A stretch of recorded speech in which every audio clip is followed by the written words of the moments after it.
Hi guys! Welcome back to my channel. This is Makeup by Karlamisa on YouTube. I am back finally at isa namang sit-down video ito. And today, as you can see sa title dyan sa taas, gagawa ako ng isang review of a foundation na maraming nagre-rave ngayon. And I know it has been a long time since I last made a review. And if you have been subscribed to my channel for quite some time now, you would know na dati paborito ko mag-review ng mga makeup, lalo na foundation. So today, gagawa ako nito. Sana mapanindigan ko. Well, alamin lang naman natin kung okay ba itong foundation na to sa skin ko. And maraming nagtatanong sa aking skin condition, kung anong skincare ko ngayon, at gagawin ko yan sa isa pang video. Meron din akong Q&A na gagawin in the near future. Pero ayan, maraming nagsasabi na ang ganda na raw ng skin ko, pero meron pa rin akong mga breakouts, guys. Lalo na dito ngayon lately. Pero if you compare it to my previous videos, talagang mas better na tong pagmumukha kong ito kaysa sa dati. Ayun po, let's just go on with this review. So, gagawa ako ng review on the Maybelline New York Superstay 24 Full Coverage Foundation. Actually, nakagamit na ako ng ganito dati. Nung ibang packaging pa siya dati, which is galing sa US. Warm Nude 128. Actually, ang shade ko sa Maybelline is 120, pero I tried this one kasi mas yellow siya. And yellow is always better. Lalo na if you're Asian, kasi kahit na dark siya, it blends really well on your skin. Isasali ko na rin itong Maybelline Superstay Matte Ink in the shade of Lover. So, itong dalawa ang aking i-review today. So, without further ado, let's start this review. I already prepped my face using the Real Kill 9.9 sunscreen from ra&gawoori. Thank you so much, Miss Mel, for giving this to me, and of course, Miss Henny. Inuna ko na siya lagay para makapag-set siya sa skin ko. Pero bago tayo mag-foundation, gagamit tayo ng primer. Kasi naman, all the time na nagpa-foundation ako, talaga nagpa-primer ako. Ang gagawin ko today, para malaman natin which primer works for this foundation, gagamit ako ng dalawang primer. Silicone-based primer from Maybelline Professional Cream. Hindi siya clear color na primer. Alaman kong minsan yung foundation ay nagka-cake sa Professional, so naisipan kong itry itong dalawa sa aking face. Benefit Professional, napaubos na at kailangan kong bumili. Sobrang liit lang, tapos ilalagay ko lang siya dito sa right side of my face. Sa mga areas na kailangan takpan yung mga maraming pores. So, ito namang Maybelline Baby Skin. I'm gonna use a different finger. Yun, kita niya? Yan. Clear siya. Na super soft. Kapag lip balm na rin ako, I use CC Pearl Beige Lip Dress na nakuha ko sa Tokyo Treat na box. Sponge over here, this is from AOA. Gagamitin na natin the foundation on my face. So, shake lang natin. Ano ba nakalagay dito? Full coverage foundation, long-lasting wear, seamless matte finish, breathable and comfortable, fade and transfer resistant, oil-free, doesn't clog pores, dermatologist tested. So, marami nang gumagamit nito na nagustuhan to. Katulad lamang ni Aneek at ni Ate Ann Klutz. Talagang nagustuhan nila tong foundation na to. Ay, paano ba ito buksan? Oh, meron siya mga ganyang ganap. Oh, snap. Inikot ko sa best kasi na-expect ako. Napaikot siya. Pero may pump pala siya, which is just so amazing. So, ayan siya. I think medyo madaming na pump ko, pero as you can tell, it's really runny. At lalagay muna natin siya sa right side of my face dahil doon tayo nauna naglagay ng primer. Blend lang natin tong side nito using my AOA sponge. As you can tell, pakaka ang kanyang coverage. Pretty pigmented. A little goes a long way. Mabilis lang rin siya ma-blend, in fairness. Kita niyo parang na-blend na siya agad, pero i-blend pa natin siya ng bongga para hindi mag-cake. In fairness, lightweight siya. Hindi ko na-feel na heavy siya. Pero as you can tell, kita pa rin tong blemishes ko dito. Yan, kita pa rin yung pores ko. Pero konti lang naman yung nilagay ko na product, which is actually dapat unti lang talaga. Usually, pag marami ka na ilagay, yun yung rason ba't nagka-cake siya. Super sakto lang siya sa face ko. As in, very. Parang natatakot nga ako na baka mag-darker siya mamaya. Acidic kasi ako dati. Pero sana di naman. Kunin natin yung naiwan. Lagay na tayo sa left side of my face.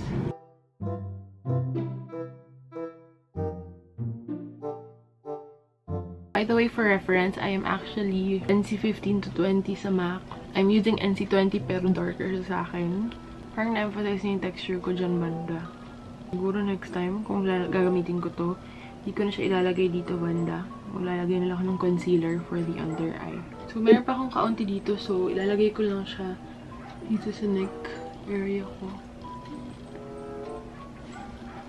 So, ayan, ito po yung after putting on the foundation. Look at it afar. It kind of covered my blemishes naman. Pero yun nga lang, yung mga pigmented lang tulad nito, super pigmented nito, hindi siya natakpan. Pero ako, hindi naman kasi ako for full coverage foundation nowadays. Parang okay na sa akin na basta mabrighten lang yung mukha mo, maging clear tingnan, pero not necessarily matakpan lahat ng blemishes. Actually, matte siya. Hindi siya sticky whatsoever. Pwede na siyang hindi i-powderan. So, baka hindi ko na siya powderan para hindi na mag-cake. Hindi na rin ako magko-concealer kasi hindi ako nagko-concealer talaga sa under eye. So, I'll go as is with this makeup. So, babalik lang ako with my kilay. So, ayan na. Nakapag-kilay na tayo. At yan, simplehan lang yung kilay natin ngayon. Hindi ko na binongga para mag-move on na tayo sa next product, which is this is the Maybelline Superstay Matte Ink in the shade of Lover. Ayan po siya. May lip balm ako ngayon. Ang gagawin ko is, ang ginagawa ko kasi when I moisturize my lips, talagang dinadamihan ko siya ng lip balm.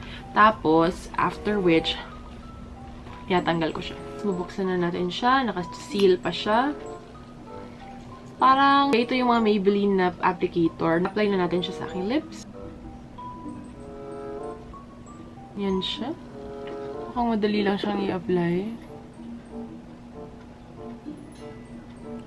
So, ayan yung color.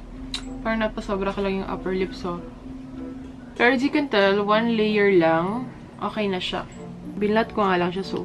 Try kong lagyan uli. Itatanggalan ko lang ng product para onti lang yung mailagay.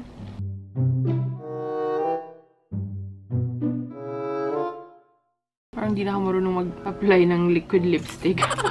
So, this is how it looks like. Yan, medyo moist pa siya at first. And maganda yung kulay niya. Ito yung pinaka-best-selling color nila sa Shopee. Kaya ito yung kinuha ko. Para talaga naging plump yung lips ko, in fairness. Pansin nyo ba? Parang ang plump niya. It is a cool-toned lipstick, so it won't fit all skin tones. Sa camera ngayon, nakakaputi siya ng ngipin. Pero sa totoo, parang medyo ma-yellow yung ngipin ko in person. Wala naman nakalagay sa kanyang packaging na information, pero alam niyo naman itong dalawang products na to. Just to remind you, I got it in the shade of 1 to 8 Warm Nude, tas ito in Lover. So, I'll get back to you guys later at i-update ko kayo regarding these two products. Mag-night shift pa ako ngayong gabi, so we will see kung ano ba talaga ang verdict sa products na ito. Hi guys! Welcome back to my channel! Try ko mag-vlog ngayon, pero karating na po na dito si Pawi. Galing? Saan ka galing? Manila. Manila. At tingnan natin ang kanyang pasalubong. Tanan! Maganda pala dito sa natural lighting. Or maganda tong camera ko. Ang init!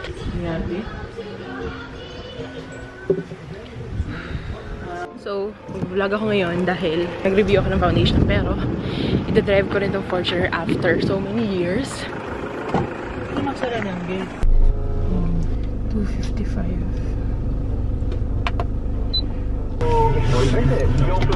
Let's go!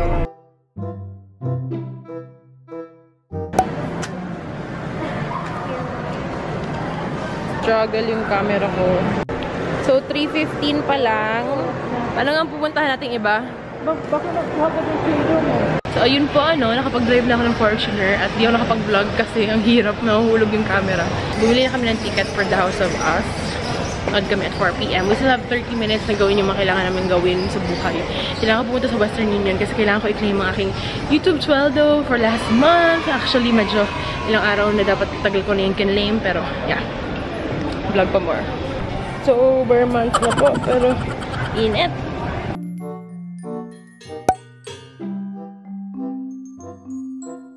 Thank you. So, ayun po, naka-claim na po ako ng sweldo. Ito, update ng mukha natin ngayon. Hindi makitang-kita mga texture ng face. Nanonood na kami ng sine. I already got my sweldo. Popcorn! And the House of Us. Few inches later. So, we're done with the movie. Itong face ko. Oily nose. Lang pa rin ang lips pero may stain. Hi guys! We're now heading to the car. Tapos na yung movie. It was so fun. Maganda siya. Although, it was okay for me. Okay lang. Pero, grabe pa rin yung iyak ko, syempre. And ngayon, it's already 6 PM. Mahigit 6 plus na at kailangan ko na pumunta sa work. Foundation check. Yung nose na yung medyo ma-oily na ngayon after ilang hours. Ewan ko ilang hours na, but I will indicate it here. Oh my God, kailangan tumawid. May sasakyan. But yeah, try ko mag-update maya on duty. See you guys later. So after work, nakabis na pa tayo ng scrubsuit and I'm eating burger steak from Jollibee na dinive-thru namin. So, update ko lang kayo later sa aking makeup. Hi guys! So, andito na ako sa duty and I'm just gonna give you a closer look of my face. As you can tell, intact pa rin siya, oil-wise. Hindi siya masyado naging oily, pero I don't like the texture it is giving me. Tapos, medyo dark siya than my skin. Tapos, yung lips, I just ate popcorn kanina. Tapos, niwala lang sa car, kumain ako ng burger steak. And, in fairness, hindi siya na-erase ng bonggang-bongga. Pero, yan, na-erase dito sa may ilalim. Pero hindi masyado halata from afar. And I really wanna take my foundation off. Hindi naman siya nag-cake, pero sobrang ayoko yung texture na binibigay niya sa face ko. So yeah, I think I have to use this foundation again for me to see if what I feel about it. So update ko kayo in the next vlog. So at this point, medyo nabura na yung foundation. As you can see, nakita na yung skin ko. Pero overall, ang maganda dito is hindi nag-cake yung foundation. At the same time, full coverage siya and buildable. Pero I think it's really better for those with good skin to begin with. For those na maraming blemishes and texture like I do, it depends on how you work with it. Pero overall, it's a good foundation for a drugstore product. Kaya thumbs up siya kahit na meron pa ring mga downs for me. So thank you guys so much for watching this video. I'll see you guys in the next one. Click the new videos down below. And don't forget to subscribe. Mwah!